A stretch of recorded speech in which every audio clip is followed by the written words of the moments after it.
Alors, le test, c'est une étape importante qui va nous permettre de vérifier l'hypothèse qu'on aura posée lors de l'idéation. Donc, on va poser ce qu'on appelle une croyance et on va construire un dispositif de test pour effectivement aller tester l'idée ou le dispositif ou le prototype que l'on va construire et qu'on va mettre à disposition donc, des usagers pour obtenir un feedback et surtout ce qu'on appelle de l'engagement.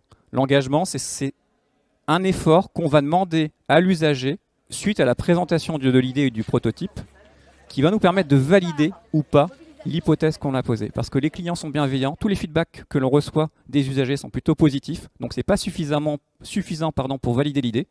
Et donc c'est important de leur demander un effort, de leur proposer de participer à un test, de leur proposer de signer un bon de précommande, ce type de choses, de leur proposer de participer à un atelier.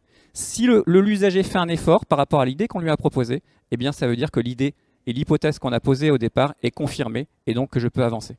Ça va nous servir un petit peu à retravailler si besoin les prototypes. Peut-être qu'il y a des choses qui manquent, des éléments qui n'ont pas été pensés, qui n'ont pas été faits, qui n'ont pas été réalisés. Et ça, c'est les testeurs qui vont nous permettre de nous le dire. Ils vont nous dire, bah voilà, ok, je trouve que votre prototype est bien, mais qu'il manquerait peut-être quelque chose, ou il faudrait peut-être être plus précis sur telle ou telle partie du prototype. Grâce au test, en fait, on va retravailler et on va un petit peu peut-être modifier ou pas les prototypes. Une phase importante dans le test, c'est qu'on va pouvoir faire plusieurs boucles itératives. C'est-à-dire qu'on va poser une idée, on va la prototyper, la tester dans un cadre, et on va voir trois façons de sortir de ce test. Soit l'idée est confirmée, effectivement, on va un pas plus loin, on avance, et puis on peut peut-être lancer l'idée.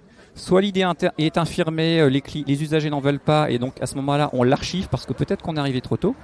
Soit l'idée, on pivote sur autre chose parce qu'effectivement, suite au feedback que l'on a reçu des usagers, eh bien, cela fait émerger une autre idée qu'on va aller tester de nouveau et prototyper de nouveau. Donc, on va lancer une deuxième boucle itérative comme on pourra lancer une troisième, etc., etc.